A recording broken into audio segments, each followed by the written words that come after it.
Good morning, Bill. Good morning, Bill. That looks like a amazing cold brew coffee thing you have there.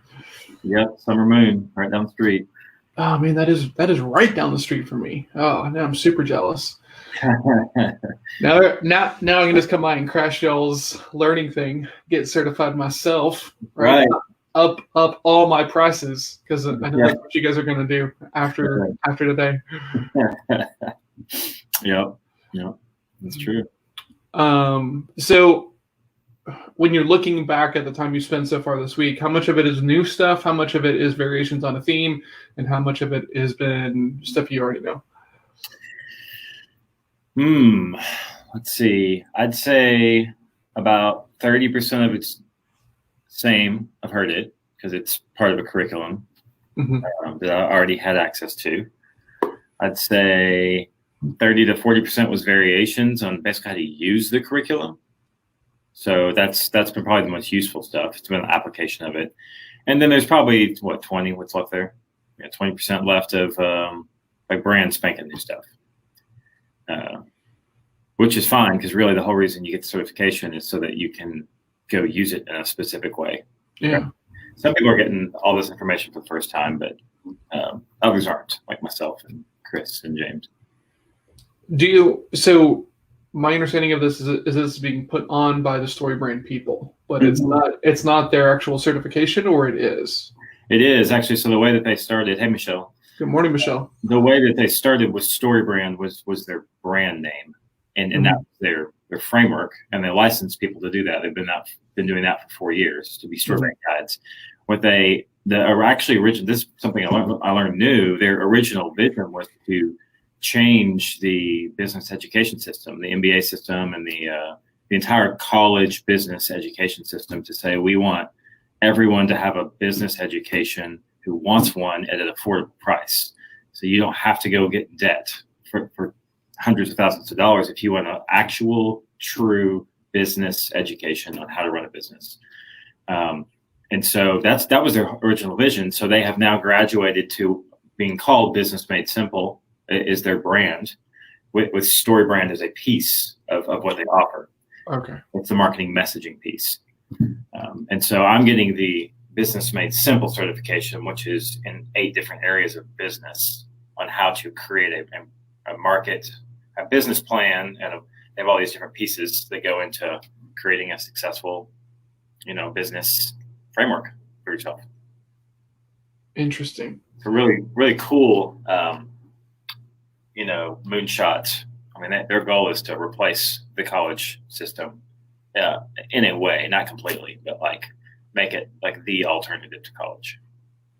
I saw something the other day that was offering a 100% free online MBA. Like, I don't know what you get from it on the end of it. And I was kind of curious about it, so I went through it. But since I don't have like bachelor's, it wasn't allowing me to do it. But I thought that even as auditing the classes would be cool. Yeah, that would be cool. With you, right? Because like you guys are big Story Brand people. I've read the book. I think there's value to it there, but like, what do most people get wrong when they're trying to do their Story Brand, like the first time? I mean, the big answer is they talk about themselves. They still talk about themselves, just because that's what we are. We're selfish people. We think about ourselves first, not like necessarily in a bad way. It's just we're looking out for ourselves. And so, even to this day, I know people who've gone through Story Brand exercises with people who they'll bring me back in to look it over to see how they're doing.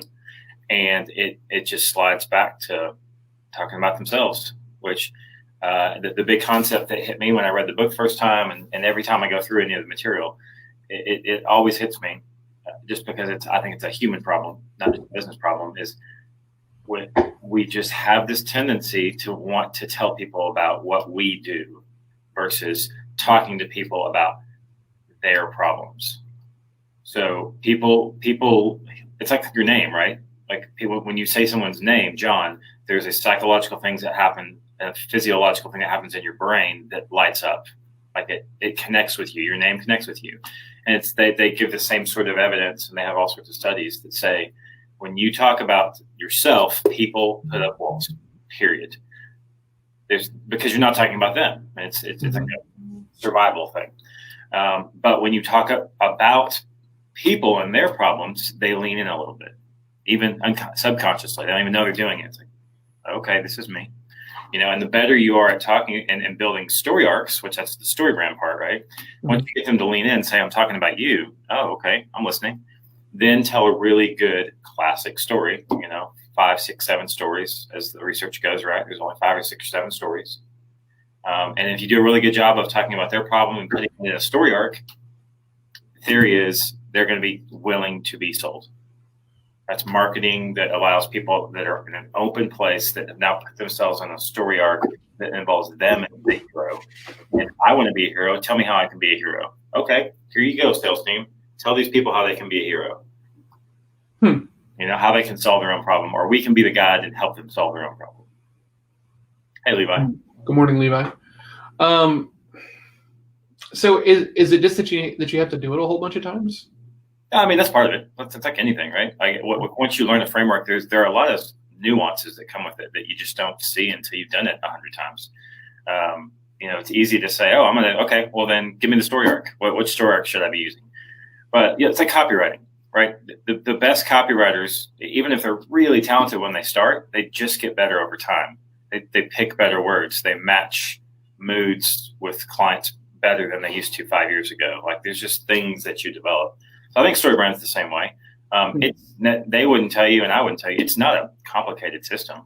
It's very simple and straightforward, which is why I think I like it so much, because there's not a lot to it. You can put anybody in it, and everyone has a piece they can play, and anyone can follow it if they choose to.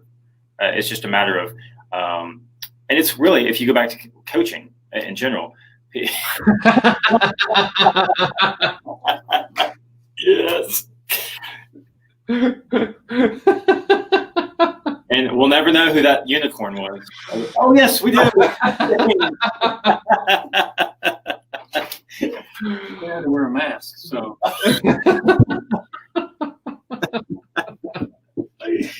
That'll do. I think you might be the most masked person. Pre-planned. It was amazing. This will be your best show ever. Oh man, that was awesome. That was. I didn't know the timing, but I knew he might make an appearance. Man, that was awesome. Yeah, but it's like coaching, right? Like when you are in your own headspace, you can't see things. There's blinders, and so like when you have you have a StoryBrand guide take you through it, there are things you will never see unless someone else takes you through it. And I think that's true with anything. Does that mean you need a StoryBrand guide? No. Does that mean you need a business coach?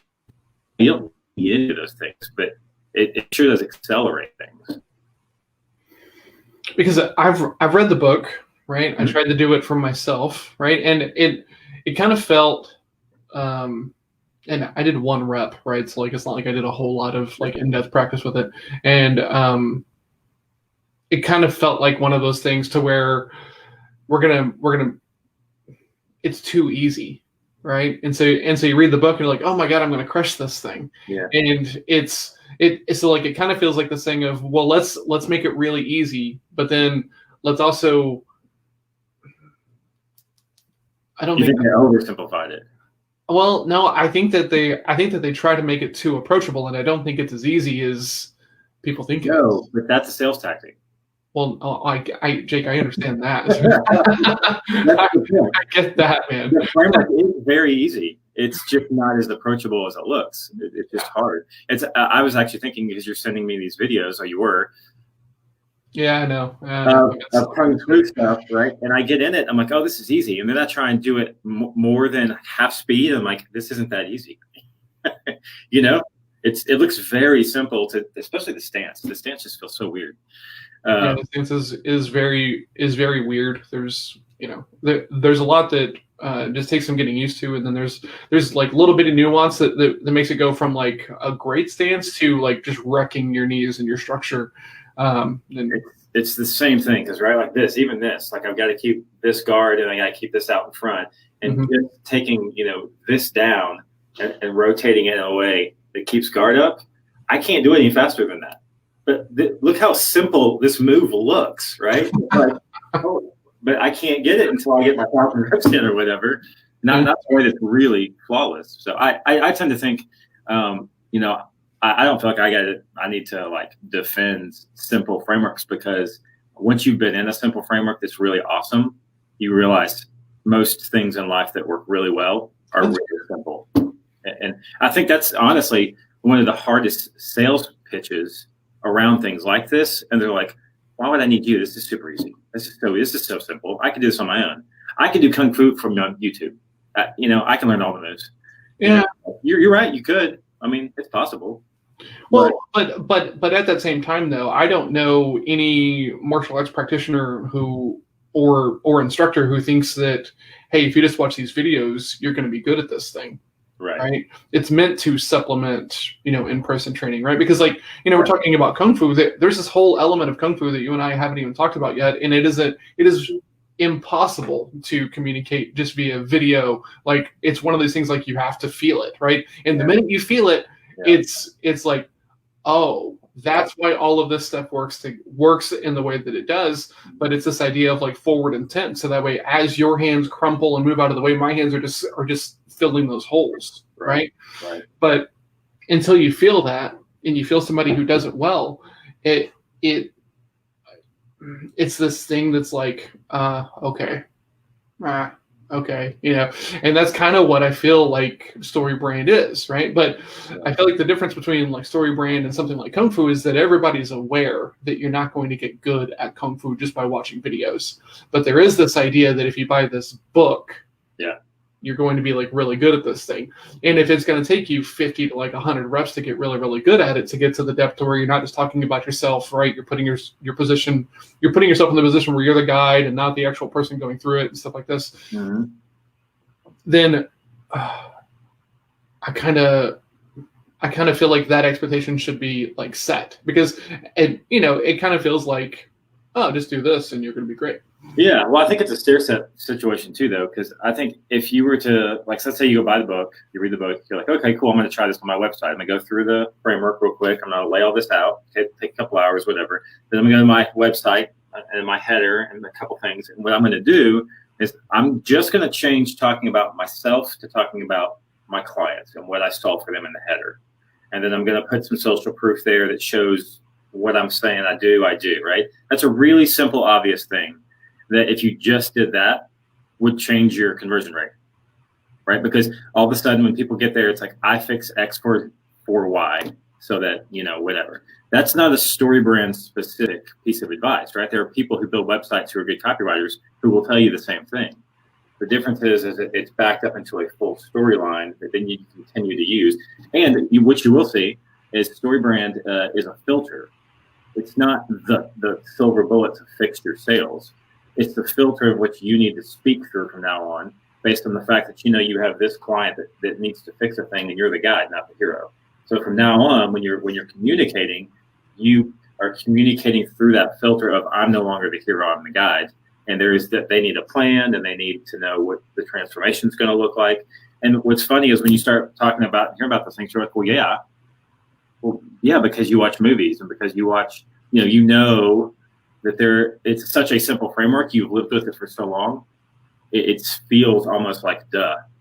It's kind of second nature, which for me, why I like it, because I think life principles are like that just fit across life. You're like, well, yeah, of course.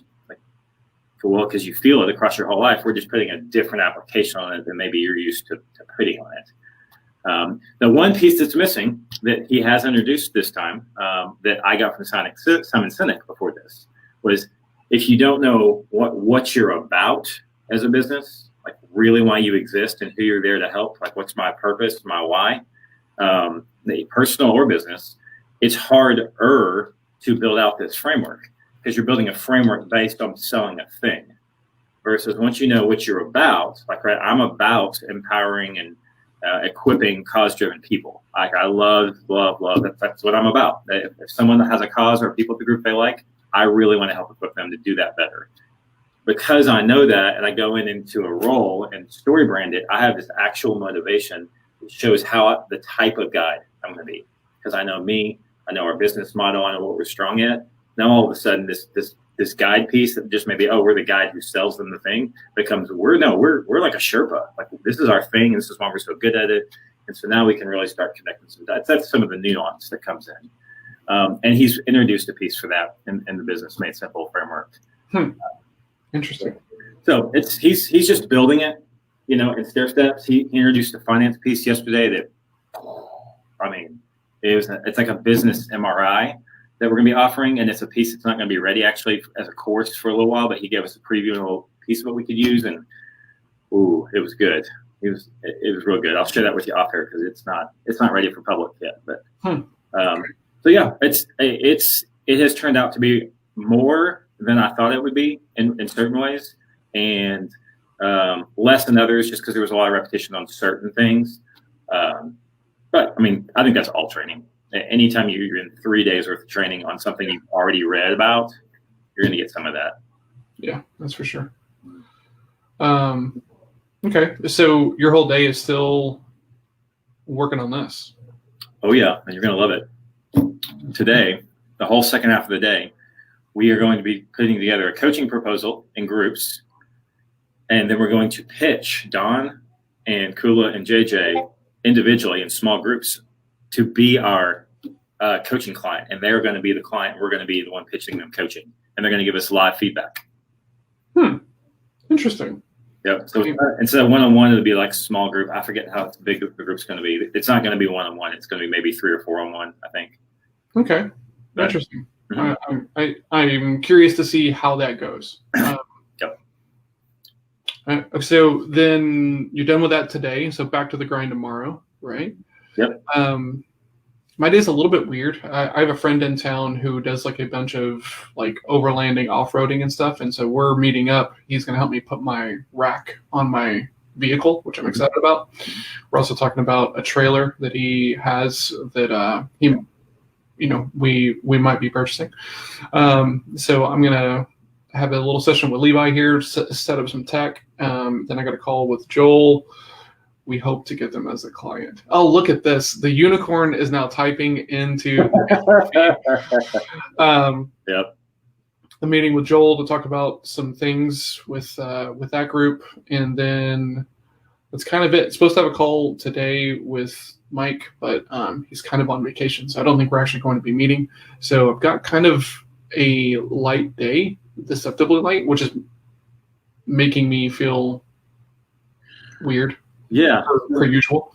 Yeah, I was gonna say we've been talking about this a week or so now.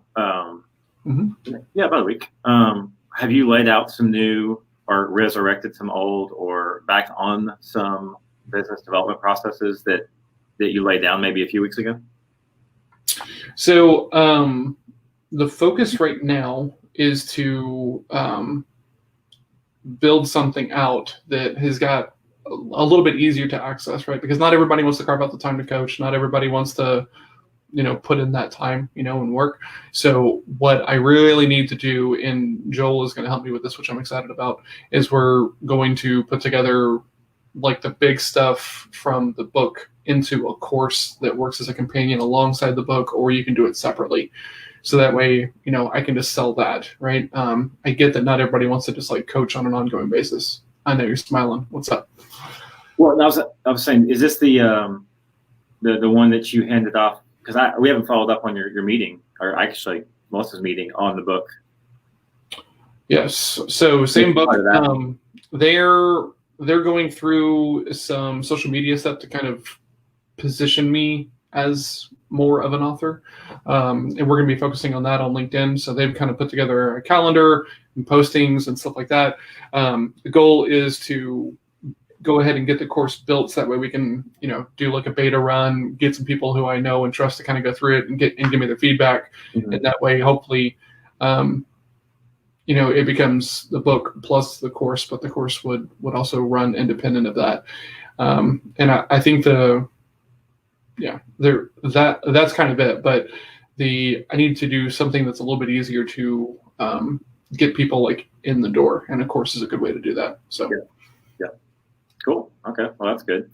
Yeah. Yeah. So have you, the question I'm digging at is like, how are you going to plug those holes if it's light because you don't like the holes. So what are you plugging it with? Because if you don't have something in mind, you'll just kind of spin, right? I mean, it's kind of like whirlwind. Well, a little bit. The thing is, I'm just kind of mad at myself. I think it's really kind of the thing because like I know my penchant for getting ahead of myself. Like, I just spin up really, really quickly. And people who know me well, like know this. Like, they know not to bring me stuff that's going to be like big explosive things when it's too early, because I either assume you want my feedback and then I poke holes in it, or I start mentally allocating bandwidth towards these things, right? So, which is my own fault, right? Like I can't really fault anybody else about it. I just have to build the environments that way it doesn't happen as often. So I think that the stuff I've been talking about is still true. The closer things are, they're high touch. I'm not charging enough for them. I want to charge more, but that kind of prices me out of the market that I'm in. So I need to find another way to do it because, I need to do that. So that way the eventual goal is to do the live CRM builds, but we got to figure out the marketing and the funnel and the targeting for all that, which is going to take a while. So building the course would be logically a quicker way to, easy revenue. Right. And then also people who buy the course will then hopefully also transition into like sales lab. So for like the group coaching. Yeah. Okay. So did you answer the question? I think so. I'm trying not to fill the time just with, shit to do. Okay. Right? I'm trying to be purposeful with that. Right? Yeah. So I just missed it. Yeah. Okay. Yeah. So as opposed to just like filling my calendar with like a bunch of, meetings just for the sake of having meetings, so that way I feel good about having a chock full calendar. What else could I be using that time with? Well, planning, making sure, that I'm approaching it from the right angle, I would say. So. Okay. Cool. So then what does that make the rest of your week look like? I tend to stack my mornings. Levi is working on a new funnel, so we're going to be chatting every day from 8:15 to 8:45 to give him some reps and also make sure that he's set up for success. So I've been stacking my mornings and then leaving my afternoons free for meetings and stuff like this. So tomorrow afternoon, I don't have anything planned at all, which is kind of interesting. And then Friday is also very light as well in the afternoon. So it's interesting how quickly your prospecting can dry up, right? Because like 2 weeks ago, my calendar was like really, really, really full. And I got this nice kind of like self-soothe from it. But arguably not all those meetings were useful, if that makes sense, right? Some of them, and this is going to be a thing when you're networking. Not every networking coffee is going to be super solid, filled with like great conversation and like introductions. In which case, right, how do you improve on it next time? It's just kind of how we think about that. But yeah, that's kind of where I'm at. I don't know. I'm in a weird headspace about it. Cool. All right. Well, keep pushing. I'll keep going. Yeah. Like you do. Yeah. Only way out is through, right? So right. I'm kind of the obstacle is the way. I'm kind of sitting with it, trying to really figure out how much of it is just change, how much of it is being mad at myself that I got ahead of myself, right? And how much of it is maybe something else that I haven't really figured out yet. Yeah. And I think anytime that you stall out on anything, you're kind of covering your mic. Go ahead. How's that better? Much better. There you go. Okay. Yeah. I think anytime you stall out in business, there's very few exceptions. I think sometimes you just have, employees that cause stall outs, but most of the time, I think alignment is the issue in some way, shape, or form. Whether it's short term, long term, there's almost always alignment issues. Just because when you lose momentum, it's because you don't know exactly you slow your steps down, right?